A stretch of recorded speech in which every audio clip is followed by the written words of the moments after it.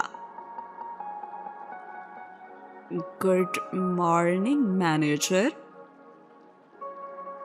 دونوں نے چوکھٹ پہ کھڑے ہو کر بآواز بلند اسے پکارا تو اس کا تیزی سے چلتا ہاتھ رکا. اس نے گردن اٹھا کر انہیں دیکھا اور پھر سر سے پاؤں تک ان کا جائزہ لیا. دونوں جاگرز پہنے پھولے ہوئے ہینڈ بیگز اٹھائے ہوئے تھی اور حیا کے ہاتھ میں رول کیا ہوا استنبول کا نقشہ تھا اور ڈی جے کے ہاتھ میں ایک گائیڈ بک. گویا وہ پوری تیاری سے آئی تھی.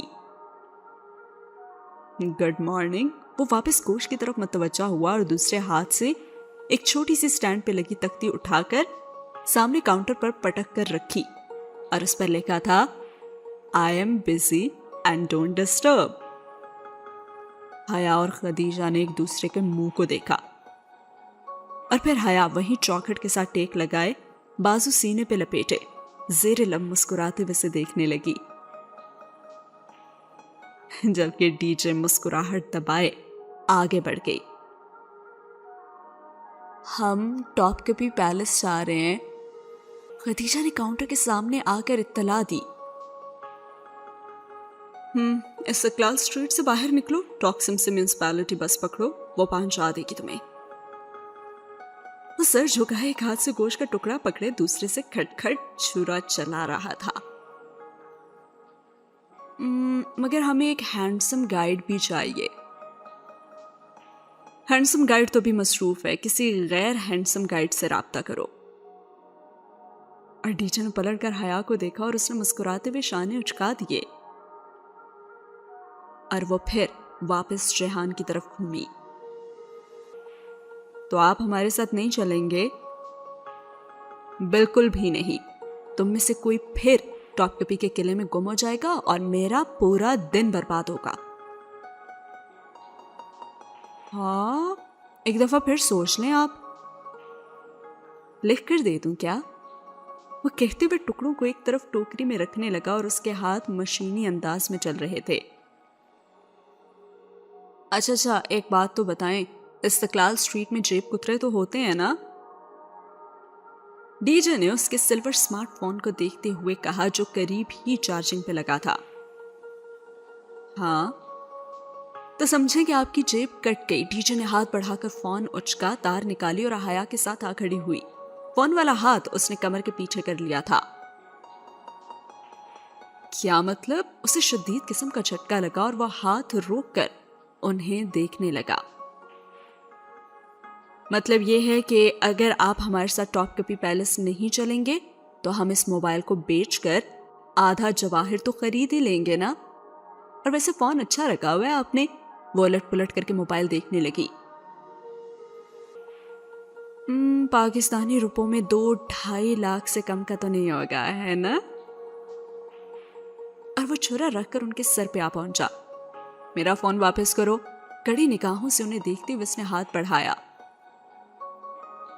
ٹاپ کپی سے واپسی پہ دے دوں گی, وعدہ. مطلب تم لوگ مجھے یرغمال بنا کر لے جاؤ گی؟ اور اب حیا پہلی دفعہ بولی. کوئی شک؟ ٹھیک ہے, مگر یہ آخری بار ہے اور پھر میں کبھی تم دونوں نکمی لڑکیوں کے ساتھ اپنا دن برباد نہیں کروں گا. وہ ایپرن گردن سے اتارتے ہوئے مسلسل بڑبڑا رہا تھا. اور اگر آج تم دونوں میں سے کوئی کھوئی تو میں بہت برا پیش آؤں گا. ہاتھ دھو کر جیکٹ پہنتا وہ ان کے ساتھ باہر نکلا. ٹاپ کپی سرائی کے سامنے وہ سبزہ زار پہ ساتھ ساتھ چل رہے تھے. حیا درمیان میں تھی اور وہ دونوں اس کے اطراف میں. جہان, یہ ٹاپ کپی سرائی کا مطلب کیا ہوتا ہے؟ میں ایک یرغمال شدہ گائیڈ ہوں اور یرغمالی عموماً خاموش رہتے ہیں. وہ جیکٹ کی جیبوں میں ہاتھ ڈالے چوئنگم چباتا شانے اچکا کر بولا، ارے میں بتاتی ہوں نا، ٹاپ کپی کا توپ دراصل اردو والا توپ ہی ہے، جیسے تقسیم ٹاکسم بنانا، ویسے ہی توپ ٹاپ بن گیا۔ اور کبھی کہتے ہیں گیٹ کو، اور سرائے ہو گیا محل، سو توپ کپی سرائے بنا cannon gate palace. I am genius, ہے نا جہان؟ اور وہ سخت وفاد اور کہنے لگا، میں نہیں بول رہا۔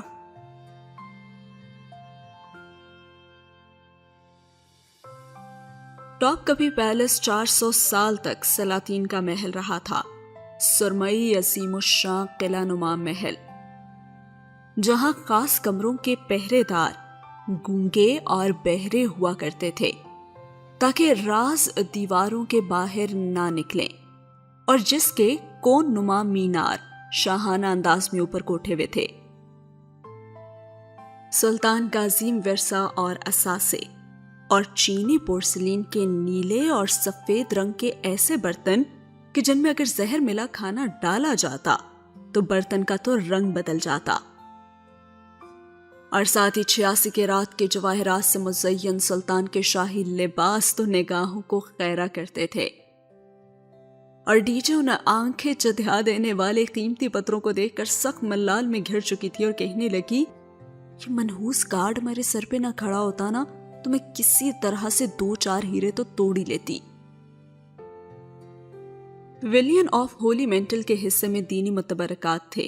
وہ ایک اونچا ہال تھا، منکش در و دیوار، رنگ برنگی ٹائل سے سجے چمکتے فرش، بلند و بالا ستون، حیا ارد گرد نگاہیں دوڑاتی شیشے کی دیواروں میں مقید تاریخی اشیاء کو دیکھتی ہوئی آگے بڑھ رہی تھی۔ وہ دفتن ایک جگہ رکی اور شو کیس میں سجے ایک تبرک کو دیکھا۔ وہ ایک ٹیڑھی رکھی ہوئی چھڑی تھی، بھوری سی چھڑی جو شیشے میں مقید تھی۔ وہ گردن ترچھی کر کے اس کو دیکھنے لگی اور پھر ادھر ادھر نگاہیں دوڑائیں تو کیپشن سامنے ہی لگا تھا اور اس پہ لکھا ہوا تھا، حضرت موسیٰ علیہ السلام کا عصا۔ اس کی سکیڑ کر پڑتی ہوئی آنکھیں تو اب پوری ہی کھل گئی تھیں۔ لمحے بھر بعد وہ دور کھڑی ڈی جے کا بازو قریباً دبوچ کر اسے ادھر لائی اور کہنے لگی، ڈی جے یہ دیکھو، حضرت موسیٰ علیہ السلام کا عصا ہے۔ ریلی؟ اس نے بھی بے یقینی سے پلکیں جھپکی، لیکن یہ ان کے پاس کیسے پہنچا؟ اور پھر وہ دونوں گھوم کر ہر زاویے سے اس کو دیکھنے لگی۔ اب جہان بھی جیبوں میں ہاتھ ڈالے خاموشی سے چلتا ان کے پاس آ کر کھڑا ہوا۔ اس کے لیے تو سب پرانا ہی تھا، مگر وہ دونوں تو مارے جوش کے راہداری میں آگے پیچھے ایک ایک تبرک کی طرف لپک رہی تھی۔ ان کے دوپٹے اب سروں پہ آ گئے تھے۔ کعبہ کا تالا، حضرت داؤد علیہ السلام کی تلوار، حضرت یوسف علیہ السلام کا صافہ، حضرت ابراہیم علیہ السلام کا برتن، اور آپ صلی اللہ علیہ وآلہ وسلم کے قدموں کے نشان۔ سبحان اللہ۔ آپ صلی اللہ علیہ وآلہ وسلم کا لباس، دانت مبارک، آپ صلی اللہ علیہ وآلہ وسلم کی تلوار اور بہت سے صحابہ کی بھی تلوار۔ ڈی جے، کیا یہ شیشے کی دیوار غائب نہیں ہو سکتی اور ہم اس تلوار کو چھو نہیں سکتے؟ وہ دونوں نبی پاک صلی اللہ علیہ وآلہ وسلم کی تلوار کے سامنے کھڑی تھی۔ کوئی تو ایسا مقناطیسی اثر تھا اس تلوار میں کہ مقابل کو باندھ دیتا تھا، مگر ہم اس قابل کہاں ہیں حیا؟ خدیجہ نے تعصب سے سر ہلایا، اور وہ ابھی تک یوں ہی اس تلوار کو دیکھ رہی تھی۔ اگر ہم اس کو چھو سکتے تو جانتی کیا ہوتا؟ 14 صدیوں کا فاصلہ ایک لمس میں طے ہو جاتا، مگر ہمارے ایسے نصیب کہاں؟ جہان، یہ سب تبرکات اصلی ہیں نا؟ اور جہان نے بھی دھیرے سے شانے اچکائے۔ میں نے تو نہ کبھی ان پر ریسرچ کی ہے اور نہ ہی کوئی ریسرچ پڑھا ہے۔ قومی امکان یہی ہے کہ یہ سب اصلی ہیں۔ کہنے والے کہتے تو ہیں کہ مسلمانوں کے تبرکات بھی اتنے ہی نکلی ہیں جتنے عیسائیوں کے، لیکن اللہ بہتر جانتا ہے یہ اصلی ہیں۔ میرا دل گواہی دے رہا ہے کہ یہ سب ہمارے انبیاء سے وابستہ رہنے والی ہی اشیاء ہیں۔ تحریک خلافت انہی متبرکات اور مقامات مقدمہ کے تحفظ کے لیے تو چلائی گئی تھی۔ ڈی جے کو معاشرتی علوم کا بھولا بسرا سبق یاد آ گیا۔ ٹاپ کپی پیلس میں خوب گھوم پھر کر جب وہ باہر نکلے تو جہان نے اپنا موبائل واپس مانگا۔ ارے یہ لیں، کیا یاد کریں گے آپ بھی؟ اور فکر نہ کرے، ہم نے کوئی چھیڑ چھاڑ نہیں کی۔ سیکیورٹی لاک یا کوئی پاسورڈ ہوتا تو میں کھولنے کی ضرور کوشش کرتی، لیکن آپ نے تو فنگر پرنٹ انٹری لگا رکھی ہے۔ اور ڈی جے کے ہاتھ سے فون لیتے ہوئے وہ بھی مسکرایا تھا۔ ٹاپ کپی کے ساتھ ایک ریسٹورانٹ سے جہان نے ان کو بہت اچھا سا کھانا بھی کھلایا تھا، ترکی کا اب تک کا بہترین کھانا۔ اور کھانے کے دوران ہی خدیجہ سر درد کی شکایت کرنے لگی، اور جب تک کھانا ختم ہوا وہ بہت پزمردہ سی ہونے لگی تھی۔ اس کا سر ایک دم ہی جانے کیوں درد سے پھٹنے لگا تھا۔ میرا خیال ہے کہ میں واپس اسٹور میں جا کر ریسٹ کروں، تم دونوں اکیلے ہی گھوم پھر لو۔ اور اس کی طبیعت واقعی خراب لگ رہی تھی، سو انہوں نے اسے جانے دیا اور وہ چلی گئی تو وہ دونوں ٹاپ کپی کی پچھلی طرف آ گئے۔ وہاں ایک وسیع و عریض سنگ مرمر کے چمکتے فرش والا برآمدہ تھا جسے سفید ستونوں نے تھام رکھا تھا۔ برآمدے کے آگے فاصلے فاصلے پر چکور چبوترے سے بنے تھے، جن کے سامنے ٹیرس کی طرح چند گز چوڑا کھلا احاطہ تھا۔ اس کے آگے اونچی سفید منڈیر بنی ہوئی تھی، اور وہاں کھڑے ہو کر منڈیر پہ کوہنیاں رکھ کر اگر دیکھو تو نیچے بہتا مربرا کا جھاگ اڑاتا سمندر دکھائی دیتا تھا۔ اور وہ جگہ اتنی خوبصورت تھی کہ دل چاہتا کہ انسان صدیوں وہاں بیٹھا بس سمندر ہی دیکھتا رہے۔ تھک گئے ہو؟ وہ دونوں ستون کے ساتھ ٹیک لگائے چبوترے کے کنارے پر بیٹھے تھے جب حیا نے اس سے پوچھا۔ اسے جہان واقعی ذرا تھکا تھکا سا لگ رہا تھا۔ نہیں، میں ٹھیک ہوں، بس ذرا سا بخار ہے شاید۔ اس نے خود ہی اپنا ماتھا چھوا اور پھر اسبات میں سر ہلاتے ہوئے جیکٹ کی جیب سے گولیوں کی ڈبی نکالی، ڈھکن کھول کر ڈبی ہتھیلی پہ ڈالی اور 2 گولیاں علیحدہ کی، اور پھر ڈبی بند کرتے ہوئے دونوں گولیاں منہ میں ڈالی اور پھر نکل گیا۔ میرے پاس پانی تھا۔ وہ اپنا پرس کھنگالنے لگی، لیکن تب تک تو وہ نگل ہی چکا تھا۔ تم ٹھیک تو ہو نا؟ وہ تشویش سے اس کا چہرہ دیکھ رہی تھی۔ صبح ریسٹورانٹ سے نکلتے ویسے یوں ہی جہان کی آواز دھیمی تو لگی تھی، مگر اس نے پوچھا نہیں تھا۔ اور اب شاید اس کا بخار شدید ہو گیا تھا، کیونکہ چہرے پہ اثرات تو آنے ہی لگے تھے، اور سرخ پڑتی آنکھیں اور نڈھال سا چہرہ۔ بس میں نے دیکھ لیا سمندر، اب واپس چلتے ہیں، اور ویسے بھی تمہیں گھر جا کر ریسٹ کرنا چاہیے۔ گھر جاتے جاتے بھی تو گھنٹہ لگ جائے گا۔ میں نے ابھی دوائی لے لی اور اس کا اثر ہونے میں ذرا سا وقت لگے گا، ابھی یہیں بیٹھتے ہیں۔ وہ نفی میں سر ہلاتے ہوئے تھکان سے کہہ رہا تھا، اور پھر چند لمحے خاموشی سے بیت گئے۔ ان چبوتروں پہ دور دور تک ٹولیوں کی صورت میں سیاح بیٹھے نظر آ رہے تھے، اور بہت سے لوگ آگے منڈیر کے ساتھ کھڑے ہو کر سمندر کو دیکھ رہے تھے۔ میں تھوڑی دیر اگر یہاں لیٹ جاؤں تو تم اکیلی بور تو نہیں ہوگی نا؟ ابھی میں واپس نہیں جانا چاہتا۔ میری لینڈ لیڈی شاید آج پھر آ جائے جھگڑا کرنے، اور میں فی الحال اس کا سامنا نہیں کرنا چاہتا۔ ہاں نہیں، تم لیٹ جاؤ اور یہ شال لے لو۔ اس نے بیگ سے شال نکال کر اسے تھمائی۔ وہاں ٹھنڈی ہوا بہت تیز تھی، اور یہ شال وہ اور ڈی جے بطور پکنک میٹ کے استعمال کرتی تھی۔ تھینکس۔ وہ ستون کے ساتھ فرش پہ لیٹ گیا اور آنکھوں پہ بازو رکھے وہ گردن تک شال کمبل کی طرح ڈالے۔ کب سو گیا اسے پتا ہی نہیں چلا، اور اسے یقیناً بہت سردی لگ رہی تھی۔ وہ اس سے ایک زینہ نیچے آ بیٹھی تھی، اور ہر چند لمحے بعد وہ گردن موڑ کر اوپر لیٹے جہان کو دیکھ لیتی، اور وہ واقعی سو چکا تھا۔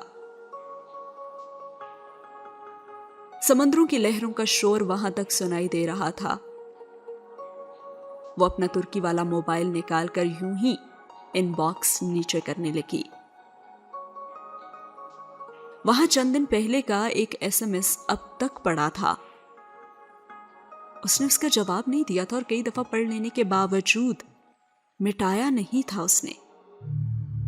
وہ بیوقدہ سے واپسی کے اگلے ہی روز انڈیا کے غیر شناسا موبائل نمبر سے آیا تھا، جس میں لکھا ہوا تھا کہ مجھے آپ کے جواب سے خوشی نہیں ہوئی، لیکن میں آپ کی رائے کا احترام کرتا ہوں۔ آج کے بعد آپ سے کبھی رابطہ نہیں کروں گا، اور جو تکلیف میں نے آپ کو پہنچائی اس کے بدلے میں اگر آپ مجھے معاف کر دیں تو یہ آپ کی بڑائی ہوگی۔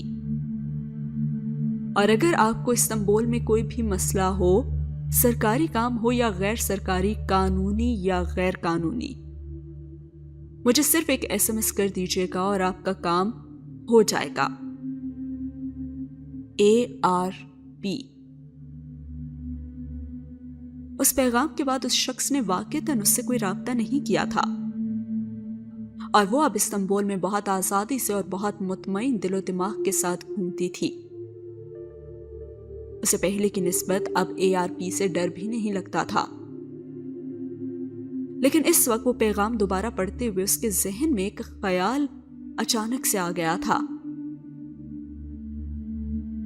اس نے پلٹ کر احتیاط سے جیہان کو دیکھا اور وہ آنکھوں پہ بازو رکھے سو رہا تھا۔ وہ واپس سیدھی ہوئی اور رپلائی کا بٹن دبایا۔ اس پیغام کا جواب اسے کبھی نہ کبھی تو دینا ہی تھا نا۔ اس نے سوچا کہ خوب غور و فکر کر کے کچھ ایسا لکھ کر بھیجے گی کہ وہ بھڑکے بھی نہیں اور دوبارہ اس کا پیچھا بھی نہ کرے۔ سو بھی بیٹھے بیٹھے اچانک اسے ایک عجیب سا خیال آیا تھا۔ اسے لگنے لگا تھا کہ جیہان کو صرف بخار نہیں تھا بلکہ وہ پریشان بھی تھا۔ اسے وہ بیوقدہ والے ٹرپ کے مقابلے میں اب ذرا کمزور بھی لگا تھا۔ گردش معاش کے جھمیلوں میں پھنسے اس انسان کی اگر وہ ایک مدد کر سکتی تھی تو اس میں آخر حرج ہی کیا تھا؟ وہ کافی دیر سوچتی رہی اور پھر اس نے جواب ٹائپ کرنا شروع کر دیا۔ اس نے لکھا کہ آپ کی وسیع النظری کا شکریہ، مجھے واقعتاً استنبول میں ایک کام درپیش ہے اور اگر آپ میری مدد کریں تو میں اسے آپ کی طرف سے پہنچائی جانے والی اذیت کا مدعا سمجھوں گی۔ اس نے پیغام بھیج دیا اور اب وہ خاموشی سے بیٹھی سمندر کی لہریں دیکھنے لگی۔ وہ بیوقدہ اس کے گھر بھی تو چلی گئی تھی اور جب دروازہ بند ہوا تھا تو اسے لگا تھا کہ وہ ایک سنگین غلطی کر چکی ہے، لیکن اس غلطی کا نتیجہ بہت اچھا اور اطمینان بخش نکلا تھا، اور اسے احساس تھا کہ اب بھی اس نے غلطی تو کی ہے اور اس کا نتیجہ۔ اور پھر اچانک اس کے فون کی گھنٹی بجنے لگی۔ وہ چونکی، اس نے موبائل سامنے بھی کیا اور وہی انڈیا کا غیر شناسا سا نمبر تھا۔ اب اس کے بعد آگے کیا ہوا یہ جانیں گے ہم اگلی ایپیسوڈ میں، اور اگر آج کی ایپیسوڈ آپ کو اچھی لگی ہے تو لائک کرنا نہ بھولیے گا۔ اور جناب اتنی خوبصورت جگہوں کا جو ذکر ہو رہا ہے اس ناول میں، تو کیا آپ کے ساتھ بھی ایسا ہو رہا ہے کہ آپ ناول ختم ہونے کے بعد جا کے ان جگہوں کو سرچ آؤٹ کرتے ہیں گوگل پہ؟ کیونکہ میں تو آج کل کر رہی ہوں، جو بھی جگہ میں دیکھتی ہوں مجھے بہت اچھی لگتی ہے تو میں واقعی میں دیکھنا چاہتی ہوں کہ آخر ہے کیا وہاں پہ۔ تو اگر آپ لوگ بھی ایسا کرتے ہیں تو کامنٹ سیکشن میں مجھے ضرور بتائیے گا، اور واقعی میں یہ جگہ دیکھنے کا میرا بہت دل کر رہا ہے۔ جتنی خوبصورتی سے نمرہ احمد صاحبہ ان کو یہاں پہ بیان کر رہی ہیں تو میں واقعی گوگل کرتی ہوں اور میں دیکھتی ہوں اور استنبول کس قدر خوبصورت ہے۔ Oh my god. And to be honest, اب فیس بک کھولو، انسٹاگرام کھولو، کچھ بھی کھولو، وہاں پہ آپ کو ٹرکی کی ہی جگہیں آ رہی ہوتی ہیں نظر، یعنی کہ مجھے سجیشنز میں آ رہی ہوتی ہیں۔ اینڈ آئی واز تھنکنگ کہ ایسا کیوں ہے؟ تو جیسے کہ ہم سب کو پتہ ہے کہ جس چیز پہ ہم جتنا زیادہ ٹائم سپینڈ کرتے ہیں، گوگل ہماری سرچ ہسٹری کو دیکھتا ہے اور پھر وہی چیزیں وہ ہمیں ریکمینڈ کرتا ہے۔ سم ٹائمز ہم کسی فون کو سرچ آؤٹ کر رہے ہوتے ہیں تو اچانک سے وہ ہمیں نظر آ جاتا ہے فیس بک پہ ایڈ اس کا چھوٹا سا یا کچھ بھی ایسا. تو آج کل میرے ساتھ بھی ایسے ہی ہو رہا ہے کہ مجھے ہر جگہ ٹرکی کی ڈفرینٹ پلیسز کی پکچرز نظر آ رہی ہوتی ہیں, ویڈیوز نظر آ رہی ہوتی ہیں, اینڈ ٹرسٹ می بہت خوبصورت جگہ ہیں وہ. تو خیر, کیا آپ کے ساتھ بھی کبھی ایسا ہوتا ہے کہ آپ ان جگہوں کے بارے میں سننے کے بعد ان کو سرچ آؤٹ کرتے ہیں اور واقعی میں اس خوبصورتی کو آپ بھی محسوس کرتے ہیں جیسے ناول میں بتایا جا رہا ہوتا ہے؟ کیونکہ میرے ساتھ تو ایسا ہو رہا ہے. کامنٹ سیکشن میں ضرور بتائیے گا. ملتے ہیں اگلے ایپیسوڈ میں. اللہ حافظ.